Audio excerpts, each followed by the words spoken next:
Hi friends, ഇന്നത്തെ video എന്ന് പറയുന്നത് ഒരു ബോട്ടിൽ ആർട്ട് ആണ്.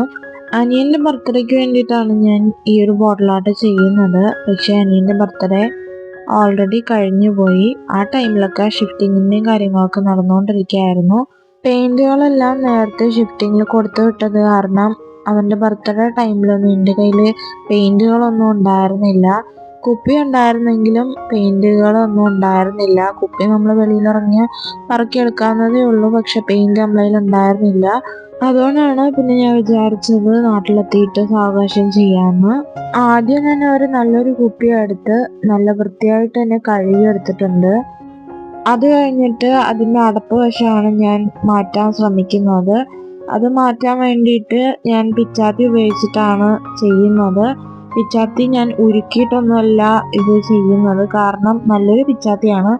ഇതുപോലത്തെ പരീക്ഷണങ്ങൾ ഞാൻ നേരത്തെ ചെയ്തിട്ടുള്ളത് കാരണം എനിക്ക് പിച്ചാത്തി ചൂടാക്കി കഴിഞ്ഞാൽ ഈ പിച്ചാത്തി ഏതവസ്ഥയിലാവുമെന്ന് എനിക്ക് നന്നായിട്ട് അറിയാം.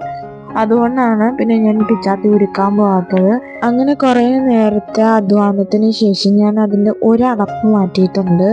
പക്ഷേ ഏറ്റവും മുകളിലത്തെ അടപ്പ് ഞാൻ എന്ത് ചെയ്തിട്ട് എനിക്കത് മാറ്റാൻ പറ്റുന്നുണ്ടായിരുന്നില്ല. അറ്റ് ലാസ്റ്റ് ഞാൻ എൻ്റെ അമ്മയെ വിളിച്ചു. പിന്നെ അമ്മയാണ് എനിക്കത് എങ്ങനെയൊക്കെ മാറ്റി തന്നത്. വീഡിയോയിലൂടെ കാണുമ്പോൾ വളരെ ഈസി ആയിട്ടൊക്കെ തോന്നും, പക്ഷെ അത് ചെയ്യുമ്പോഴേ അതിൻ്റെ ബുദ്ധിമുട്ട് അറിയാൻ പറ്റുള്ളൂ. രണ്ടാമത്തെ അടപ്പമ്മ എങ്ങനെയൊക്കെ എനിക്ക് ഊരി തന്നു. അപ്പം ഞാൻ അടുത്ത ട്വിസ്റ്റും കൊണ്ടിറങ്ങി. ഞാൻ പറഞ്ഞു അതിനകത്തൊരു ബോളും കൂടെ ഇരിപ്പുണ്ട്, അതും കൂടെ എടുത്തുതരാൻ വേണ്ടി പറഞ്ഞു. പഠിച്ച 18 അമ്മ ഒരു ബോൾ എടുക്കാൻ വേണ്ടി ശ്രമിച്ചിട്ടുണ്ടായിരുന്നു. ക്ഷമയുടെ നെല്ലിപ്പല കണ്ടപ്പോഴത്തേക്കും ആ ഒരു സാധനം പിന്നെ അമ്മ എൻ്റെ കയ്യിൽ തന്നെ തന്നു.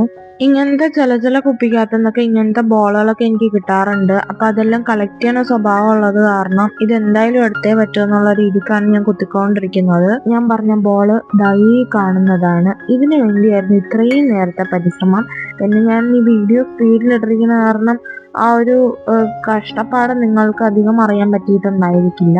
ഇനിയാണ് നമ്മൾ ആക്ച്വലി കാര്യത്തിലോട്ട് കിടക്കുന്നത്. ആദ്യം തന്നെ ഇതുപോലത്തെ ഒരു ഫ്ലാറ്റ് ബ്രഷ് എടുത്തിട്ടുണ്ട്. ആക്രിലിക്കിന്റെ വൈറ്റ് പെയിന്റ് എടുത്തിട്ടുണ്ട്. തൽക്കാലത്തേക്ക് ഇത്രയും സാധനങ്ങളാണ് നമുക്കിപ്പോൾ ആവശ്യം. ആദ്യം തന്നെ വൈറ്റ് കളർ എടുത്ത് ബേസ് കോട്ടായിട്ടാണ് അടിക്കാൻ പോകുന്നത്.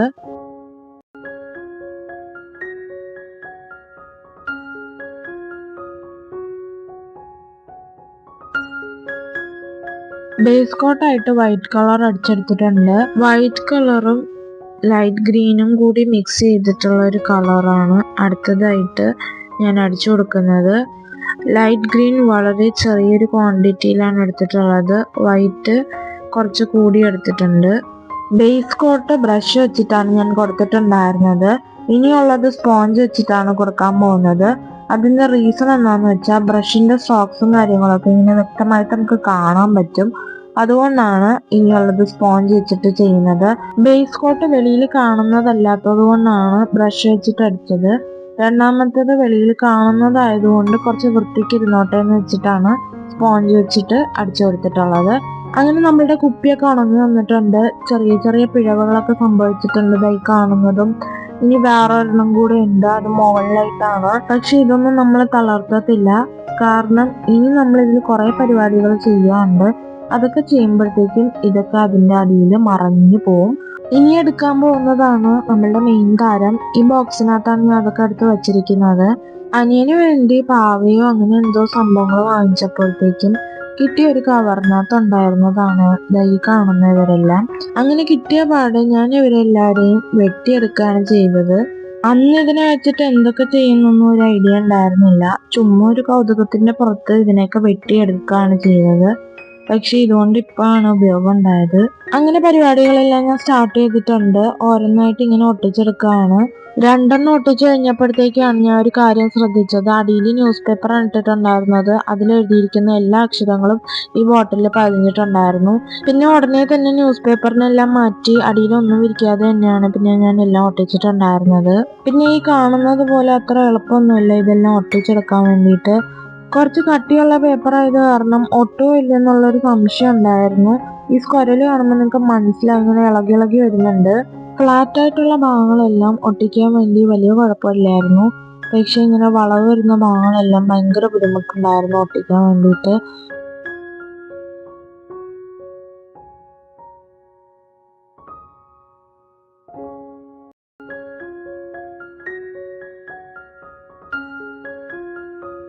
ഇതെല്ലാം ഒട്ടിച്ചുകൊണ്ടിരുന്നത് ഫെവിക്കോൾ വെച്ചിട്ടായിരുന്നു.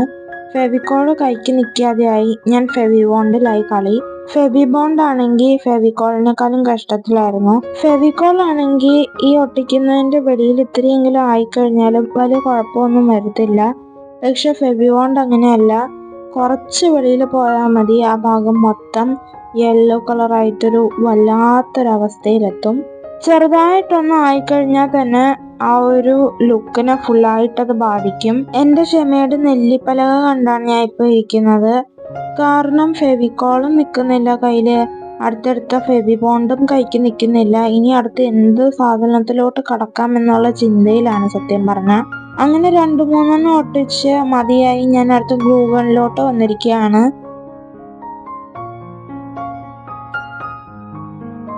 ഫെവി ബോണ്ടിൽ ഒട്ടാത്തത് ഗ്ലൂ ഗൺ വെച്ചിട്ട് ഒട്ടിക്കാന്ന് വിചാരിച്ചു.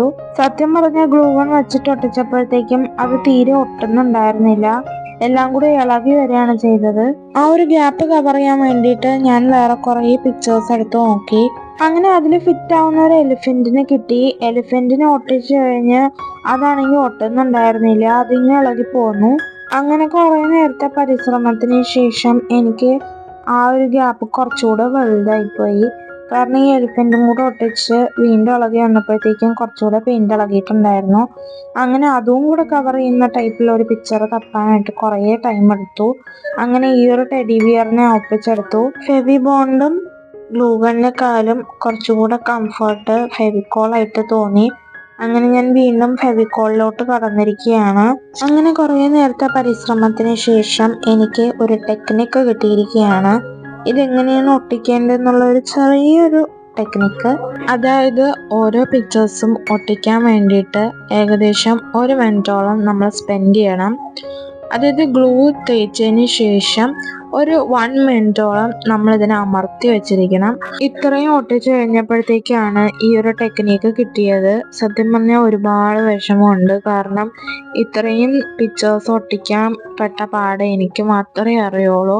അതായത് ഫെവിക്കോൾ എടുക്കണോ, ഫെവി ബോണ്ട് എടുക്കണോ, ഗ്ലൂ ഗൺ എടുക്കണോ, എല്ലാം കൂടെ ഒരു കൺഫ്യൂഷനിലായി പോയിട്ടുണ്ടായിരുന്നു. ലാസ്റ്റ് ഞാൻ പിന്നെ ഫെവിക്കോളിലാണ് ഒതുക്കിയത്. കുറച്ച് ശ്രദ്ധിച്ച് നോക്കിയാൽ നിങ്ങൾക്ക് മനസ്സിലാവും ചില ഭാഗങ്ങളിലൊക്കെ ഇങ്ങനെ ഫെവി ബോണ്ട് ഒട്ടിച്ചിട്ട് യെല്ലോ കളർ ആയിട്ടിരിക്കുന്നുണ്ട്. അത് സത്യം പറഞ്ഞാൽ നല്ല വൃത്തികേടായിട്ടായിരുന്നു ഇരുന്നത്. ഭാഗ്യത്തിന് 2-3 ഞാൻ ചെയ്തോളൂ. അതുകൊണ്ട് വലിയ കുഴപ്പമില്ലാതെ രക്ഷപ്പെട്ടെന്ന് തന്നെ പറയാം.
ഇനി ചെയ്യാൻ പോകുന്നത് വാർണിഷിന് പകരം ഫെവിക്കോളും കുറച്ച് വെള്ളവും കൂടെ മിക്സ് ചെയ്തിട്ട് അടിക്കാൻ പോവുകയാണ്.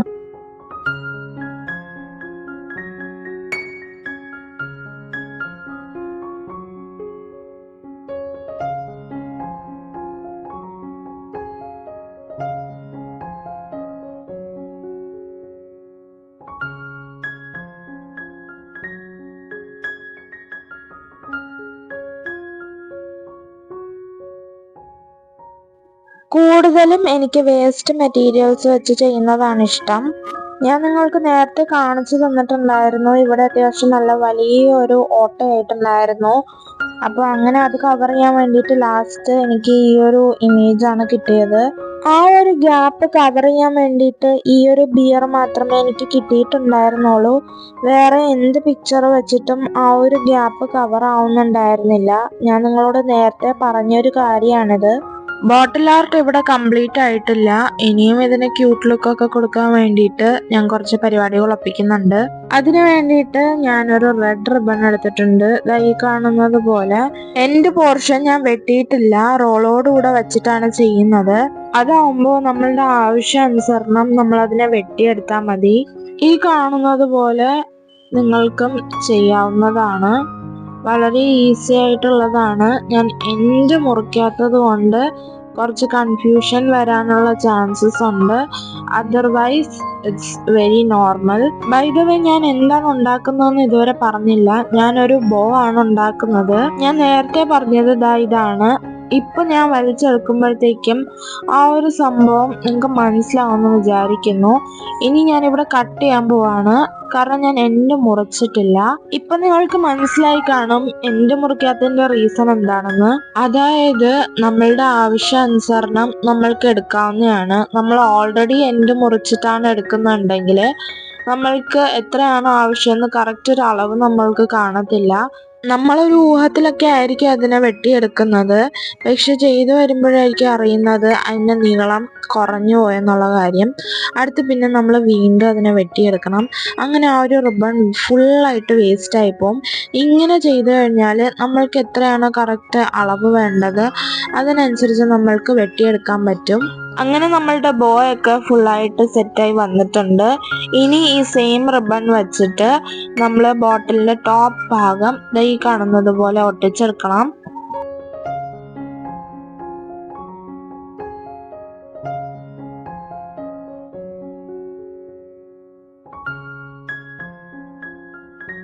ആ ബോ മാത്രമായിട്ട് ഇങ്ങനെ വെക്കുമ്പോഴത്തേക്കും അതിന് ഒരു ഭംഗി കാണത്തില്ല. അതുകൊണ്ടാണ് ആ ഒരു ടോപ്പ് ഭാഗത്ത് ആ സെയിം റിബൺ വെച്ചിട്ടൊന്ന് ചുറ്റിയെടുത്തിട്ടുള്ളത്. അടുത്തതായിട്ട് ഇങ്ങനെ ക്രാഫ്റ്റും വർക്കും ഒക്കെ ഇങ്ങനെ ചെയ്യുമ്പോഴത്തേക്കും ബാലൻസ് വരുന്ന പേപ്പറെല്ലാം ഞാൻ ഇങ്ങനെ എടുത്ത് വെച്ചിട്ടുണ്ടായിരുന്നു.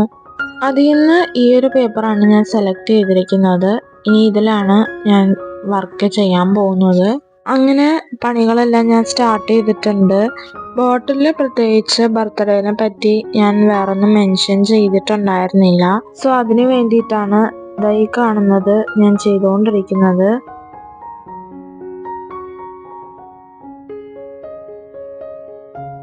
എഴുതാനുള്ളതൊക്കെ ഓൾമോസ്റ്റ് എഴുതി കഴിഞ്ഞിട്ടുണ്ട്. ഇനി ഇതിനെ വെട്ടിയെടുക്കണം.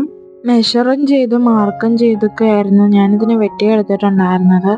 എന്നിട്ടും ഇതിന് ചെറിയൊരു ചരിവുണ്ടായിരുന്നു.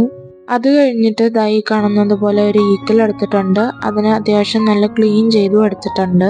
അത് കഴിഞ്ഞിട്ട് ഈ ഒരു ഈക്കലിന് ഞാൻ എഴുതിയതിന്റെ പുറത്തേക്ക് ഒട്ടിച്ചു കൊടുക്കുകയാണ്. അത്യാവശ്യം സ്ട്രോങ് ആയിട്ടിരിക്കാൻ വേണ്ടിയിട്ട് കുറേ തവണ സെല്ലോ ടേപ്പ് ഇട്ടിട്ടുണ്ടായിരുന്നു. ഫൈനലി നമ്മളുടെ സാധനം സെറ്റായി വന്നിട്ടുണ്ട്. ആവശ്യാനുസരണം ഞാൻ ഈക്കലിനെ ഓടിച്ചെടുത്തിട്ടുണ്ട്. എൻ്റെ മൈൻഡിൽ ഇത് കുറച്ച് പൊക്കി വെച്ചിട്ട് ഇതിന് സെല്ലോ ടേപ്പ് വെച്ചിട്ട് ഒട്ടിക്കാമെന്നായിരുന്നു. അതിൻ്റെ വെയിറ്റ് കാരണമാണോ അതോ എന്താണെന്ന് അറിയത്തില്ല, സെല്ലോ ടേപ്പിലൊന്നും ഇത് നിൽക്കുന്നുണ്ടായിരുന്നില്ല. ബോട്ടിൽ പ്രത്യേകിച്ച് ഞാൻ ബർത്ത്ഡേ പറ്റി മെൻഷൻ ചെയ്തിട്ടുണ്ടായിരുന്നില്ല. ഇതാണെങ്കിൽ ഒട്ടുന്നും ഉണ്ടായിരുന്നില്ല. കുറേ തവണ ട്രൈ ചെയ്തു, പക്ഷെ ഇതൊന്നും വർക്കൗട്ട് ആവുന്നുണ്ടായിരുന്നില്ല. അതിന്റെ ഇടയിൽ ബോയിന്റെ 2 കാലും കുറച്ച് ഭംഗിയിൽ കട്ട് ചെയ്തിട്ടുണ്ട്. കുറെ നേരത്തെ കഷ്ടപ്പാടിന് ശേഷം നമ്മളുടെ ബോട്ടിൽ ആർട്ട് ഇവിടെ കംപ്ലീറ്റ് ആയിരിക്കുകയാണ്.